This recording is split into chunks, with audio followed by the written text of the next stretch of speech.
Bonjour à tous et bienvenue sur la chaîne Cap FR. Dans cette vidéo, nous expliquerons la 5e partie.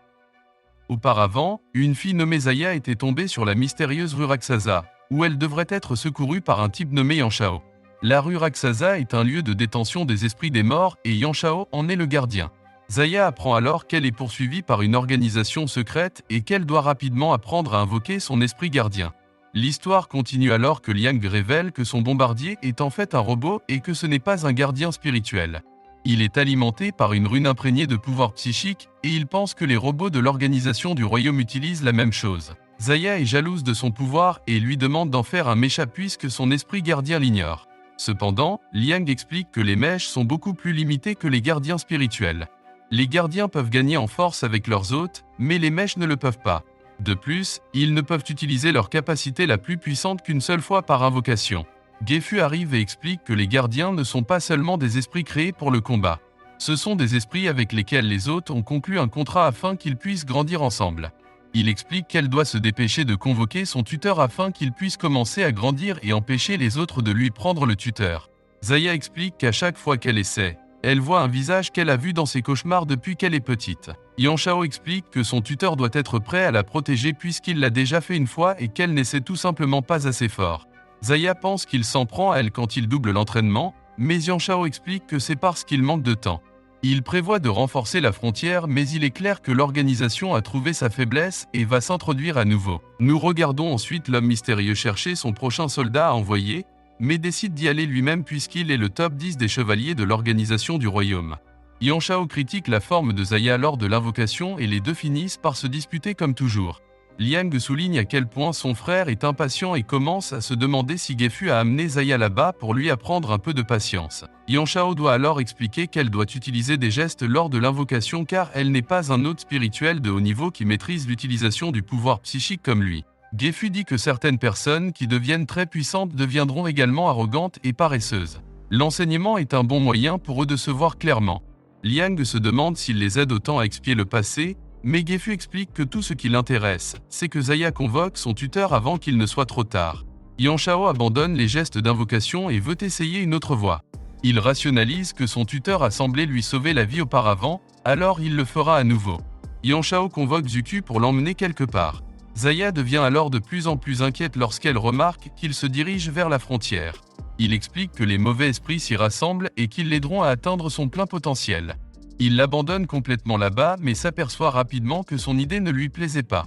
Yanshao essaie de la convaincre de lâcher prise mais elle explique que son tuteur ne l'a pas protégée contre l'araignée et ne le fera probablement pas maintenant. Il lui dit que la toile d'araignée supprimait ses pouvoirs et que Zuku la laisse à nouveau là-bas. Elle panique alors que les esprits approchent et que les gars trouvent un bon endroit pour observer. Les deux autres sont un peu inquiets mais Yanshao explique qu'il est là au cas où les choses tourneraient mal. De plus, il pense que c'est la seule façon pour une fille idiote comme elle de le faire.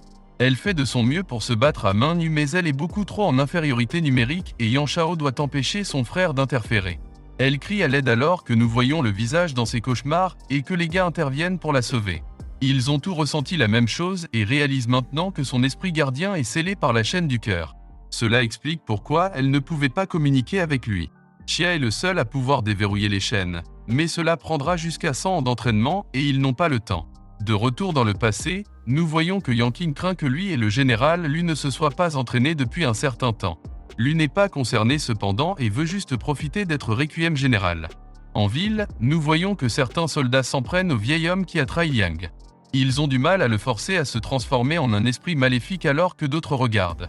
À ce moment-là, tout le monde est choqué de voir que Yanshao a fait son retour après être parti pendant un certain temps. Le soldat le plus expérimenté explique que l'enfant est en fait un hôte spirituel, mais il révèle qu'il n'aurait jamais besoin d'un tuteur pour s'occuper de faibles comme eux.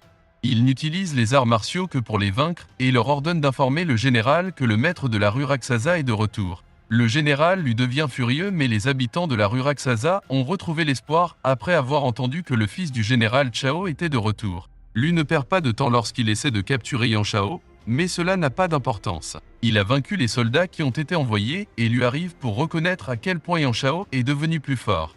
Lui veut contrôler l'arrogance du gamin et convoque Yanking mais le gamin n'est pas très impressionné. Son frère arrive et il devient maintenant clair pour tout le monde que l'enfant était en fait Liang. Tout le monde est choqué de voir qu'ils ont tellement grandi depuis leur départ. Yanqing souligne la facilité avec laquelle Yang a vaincu les esprits et ne peut qu'imaginer à quel point Yang Shao est plus fort. Lui envoie son gardien attaquer mais est instantanément accueilli par Yujin. Yang Shao souligne que les gestes d'invocation ne sont réservés qu'aux faibles comme lui.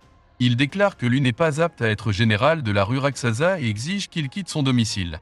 Liang prend ensuite un moment pendant le combat pour vérifier Rosegrave. Il explique qu'il est devenu beaucoup plus fort maintenant mais qu'il n'arrêtera pas de s'améliorer.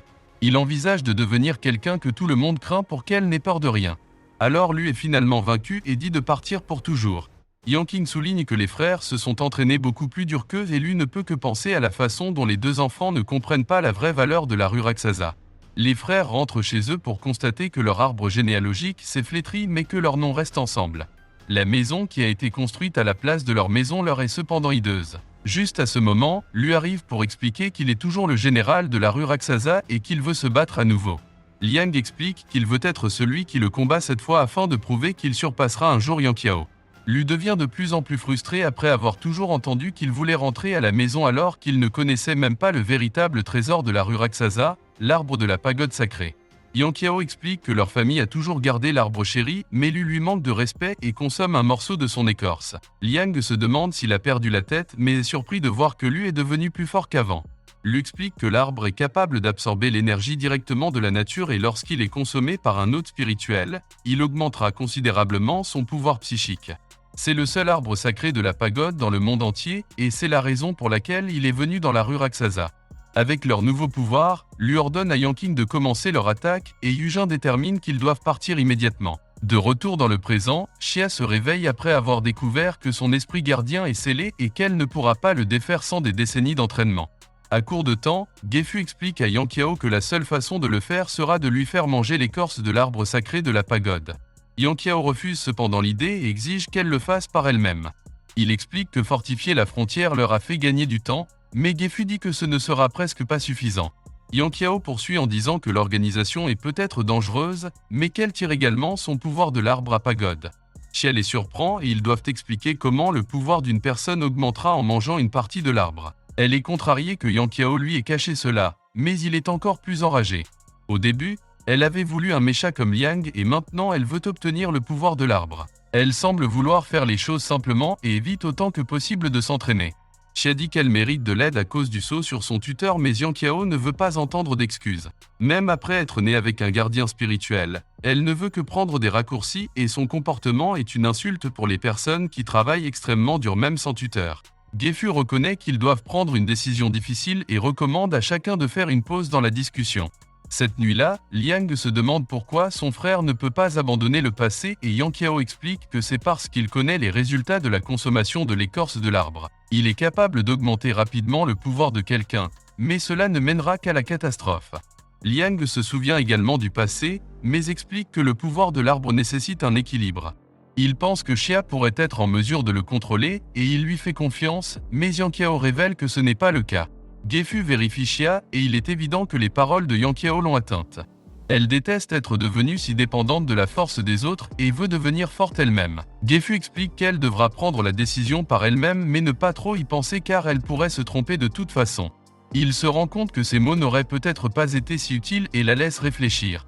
Elle prend un moment pour regarder l'arbre et repense aux paroles de Yang Qiao. Elle devient provocante comme d'habitude en prétendant qu'il est un idiot et décide qu'elle ne l'écoutera plus. Elle grimpe à l'arbre en se souvenant de tous les événements qui ont conduit à ce moment précis. Xia a finalement fini de compter sur le pouvoir des autres mais a une prise de conscience. Elle commence à se demander si manger une partie de l'arbre est vraiment différent de dépendre des autres. Nous voyons alors que Yang Qiao a observé tout le temps et Xia a décidé de ne pas utiliser l'arbre de la pagode. Les frères sont satisfaits de sa décision et Xia réfléchit à la façon dont sa décision pourrait être mauvaise de toute façon. Alors autant croire en elle-même pour invoquer par elle-même son esprit gardien. Elle a réussi à développer rapidement son pouvoir psychique, elle est donc convaincue qu'elle peut briser le sceau avec suffisamment de temps. Cependant, nous voyons que Yang Qiao commence à se sentir mal à l'aise alors que la ville commence à perdre du pouvoir. Les deux frères se précipitent pour découvrir qu'ils sont hors du temps alors que Roxa le Shred est envahi. Nous sommes arrivés à la fin de cette vidéo, merci d'avoir regardé, au revoir.